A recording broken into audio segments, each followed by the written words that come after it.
Boa tarde, galera. Tudo bem com vocês? Desculpa o atraso aí, tivemos alguns problemas técnicos, né? Então, um programa ao vivo assim é sempre mais complicado. Vamos dar continuidade aí no nosso mês do Clean Code aí. Podem tirar fotos à vontade do Maicon aí, ele está super preparado hoje. Então, o Maicon vai fazer a talk para a gente hoje. Ele é formado em tecnólogo em análise e desenvolvimento de sistemas, né? Ele possui especialização em desenvolvimento web pela UEM, possui certificação Java OCA, Oracle Certificate Associate, é desenvolvedor há 7 anos, foi desenvolvedor por 3 anos em Delphi e PLSQL, então tira 3 aí, né? Vamos deixar só 4. Atualmente ele diz que está programando em Java aí, nunca viu um código dele, né? E também é líder técnico aí pelos corredores, né? Então, normal. Ele também participa do comitê técnico e atualmente ele está como líder, ele está no time de desenvolvimento interno da DBU. E é vice-presidente do comitê técnico, né? Então, deve ser por isso que ele demorou tanto para vir fazer uma talk técnica, né? Demorou 3 anos para vir fazer a primeira talk técnica dele, né? Mas a gente conseguiu a agenda dele hoje, e hoje ele vai estar falando um pouquinho de Clean Code para a gente. Vai lá, Maicon, arrebenta. Obrigado pela apresentação, hein, cara, muito bom. Bom, então, continuando o mês do Clean Code aí, eu vim aqui conversar com vocês hoje sobre métodos e apresentar 3 boas práticas de desenvolvimento que o Clean Code dita lá, que a gente consegue melhorar nosso código, deixar o nosso código mais legível, né, e mais fácil de dar manutenção, e um código escrito para seres humanos, né, igual o Chico falou na última talk dele, tá bom?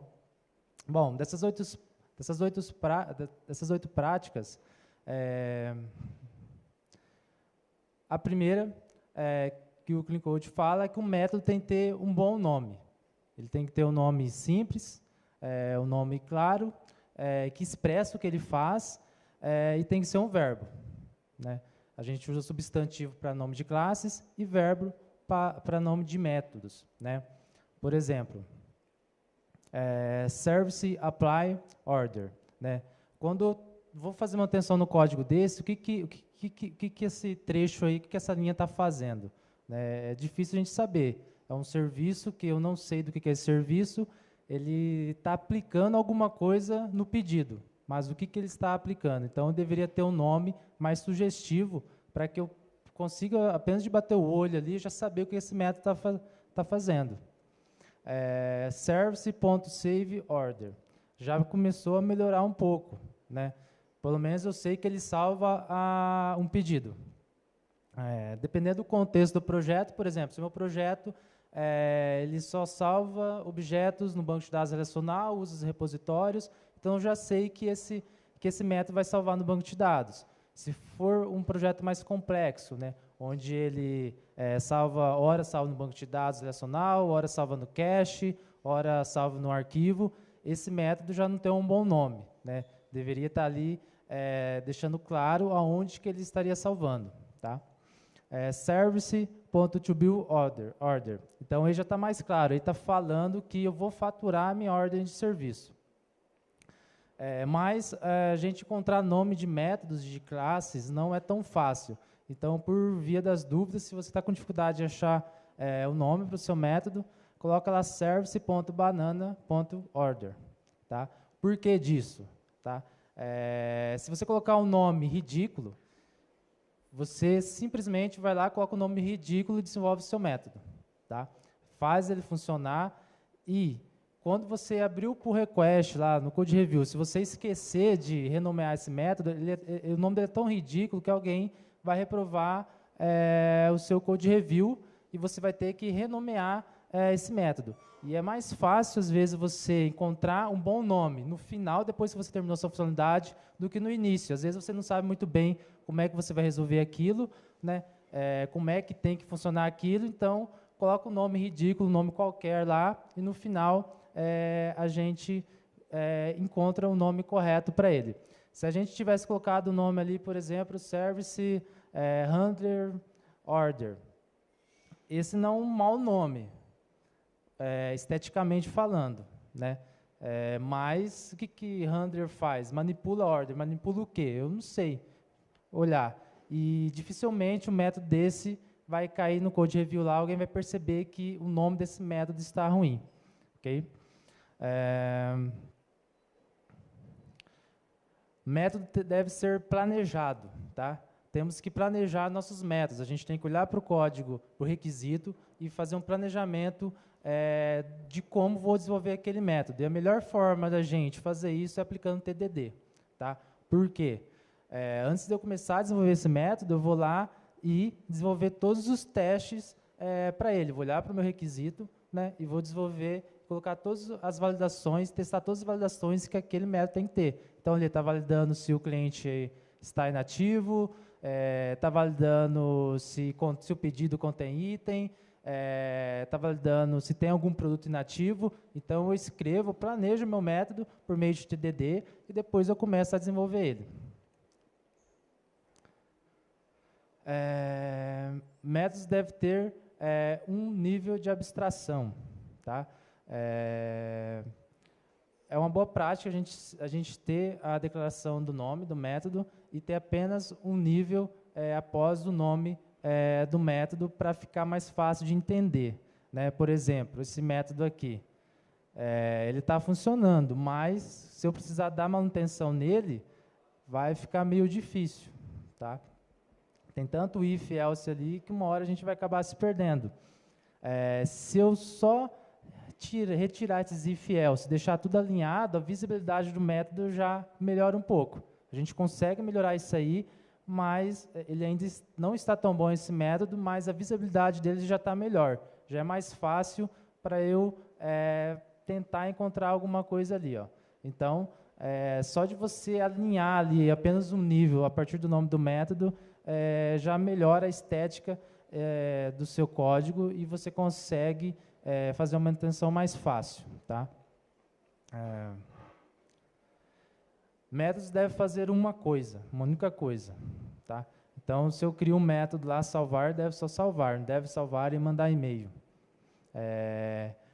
Loops, tratamento de exceções, entre outras coisas, você encapsula em submétodos. Por exemplo, esse método anterior ali que a gente viu, poderia estar todo encapsulado em vários métodos menores, onde estaria dizendo o que cada um faz. Tá? Método tem que te contar uma história. Você precisa dar manutenção no método, você tem que entrar no método e tem que saber o que cada linha está fazendo.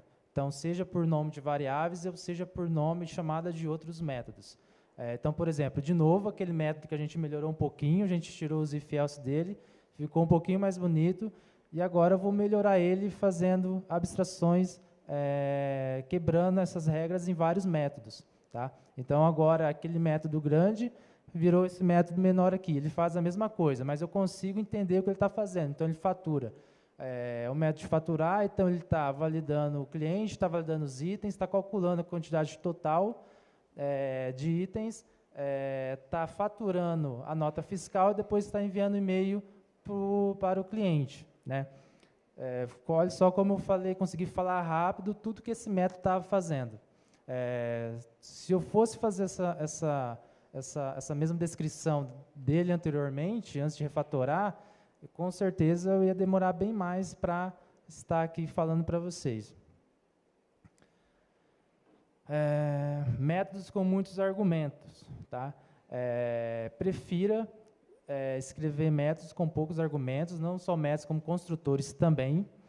Caso não tenha como, eu preciso passar muitas informações para o meu método, para o meu construtor, faça uma classe onde você coloca seus dados nessa classe e encapsula seus dados lá dentro. Depois, quando você for dar manutenção, você precisar por mais alguma propriedade, fica bem mais fácil. Por exemplo, eu tenho aqui um stacked factor, onde eu tenho vários métodos ali para criar meu cliente, vários argumentos para criar meu cliente.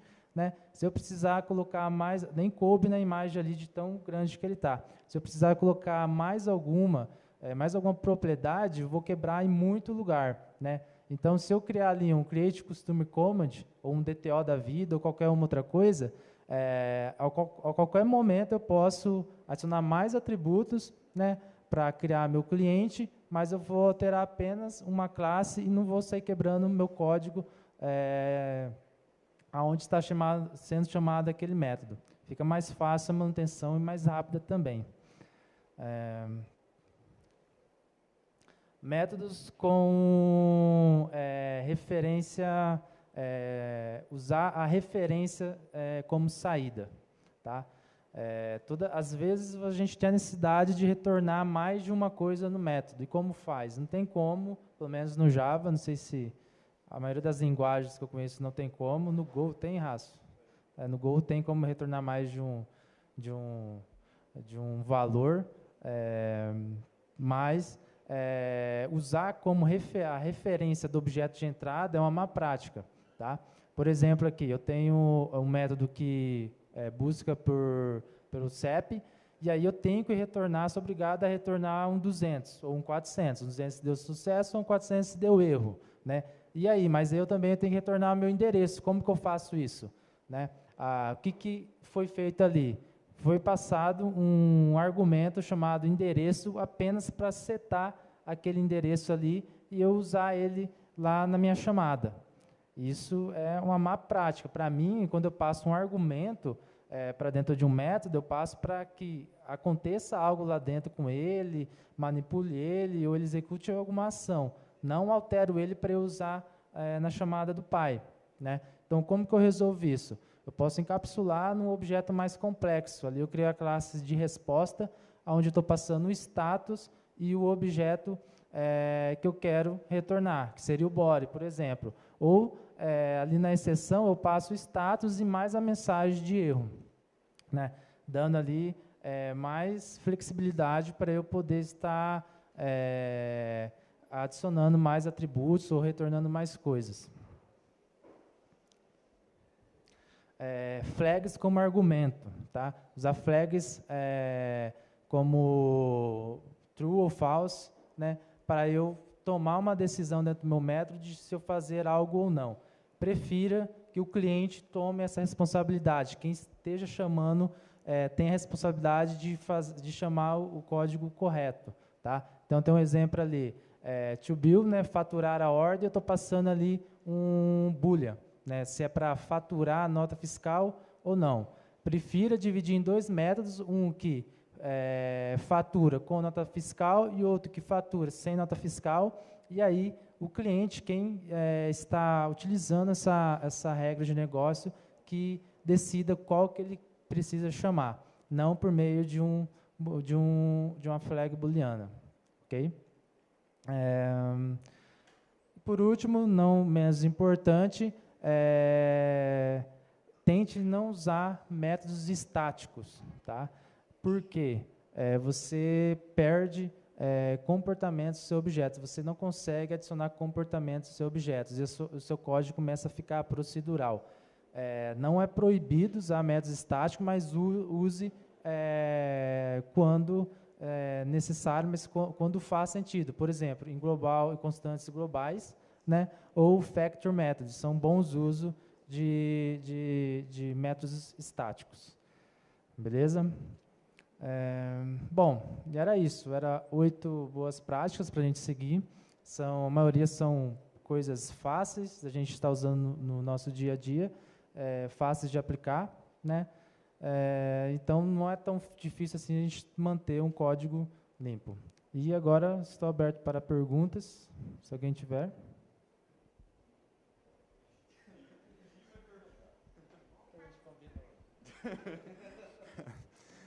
Te perguntar, você falou sobre não passar o argumento sobre referência. Então, se eu tiver um método que ele vai, por exemplo, preencher os valores daquele objeto, aí eu retorno o mesmo objeto de novo, ou só eu posso passar por referência nesse tipo de cenário, por exemplo? Como que eu respondo isso? Bom, pelo que eu entendi, no caso de ordem de serviço ali, você poderia estar passando para ela faturar e ela está setando o número da nota fiscal, por exemplo. Bom, na minha opinião, não vejo problema nisso, tá? Porque ele faz parte ali do contexto de faturamento. Eu sei que o faturar com a nota fiscal, o pedido vai ter o número da nota fiscal lá dentro, né? Mas é bom que a gente evite isso, né? Por exemplo, na nota fiscal, a gente poderia estar retornando um objeto nota fiscal e salvando em um outro momento, né? Mas acontece, ou acontece também de você passar um objeto para que aconteça, para que ele chame um comportamento lá dentro desse método, né? Acontece também. É uma boa prática, mas não é proibido.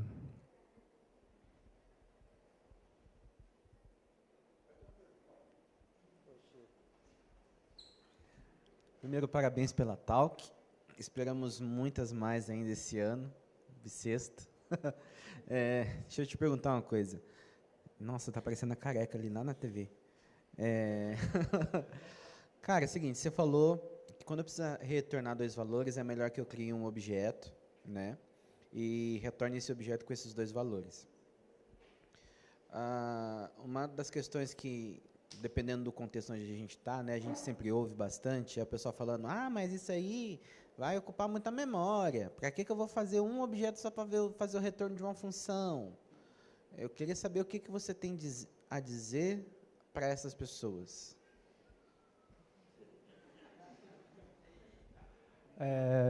Bom, o que eu tenho para dizer para essas pessoas é que a gente não precisa se preocupar com a memória JVM, que já tem as funcionalidades que se preocupam com isso, que já faz isso para a gente. Por exemplo, Java coletor de lixo, né? O que eu tenho que me preocupar é não manter aquela referência presa em algum momento, porque senão o coletor de lixo nunca vai estar elegível para o coletor de lixo, né? Eu tenho que tomar cuidado com isso. Mas, caso contrário, cara, fica à vontade de criar objetos aí na memória e seja feliz.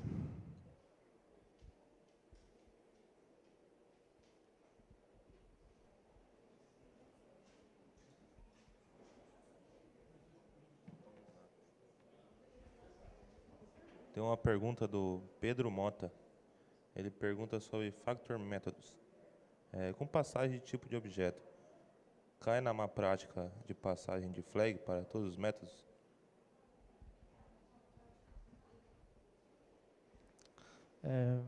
Deixa eu ler de novo, né? Desculpa. Cadê Factor Methods? Com passagem de tipo de objeto, cai na má prática de passagem de flag para métodos. Não. Pedro, eu não entendi muito bem a pergunta.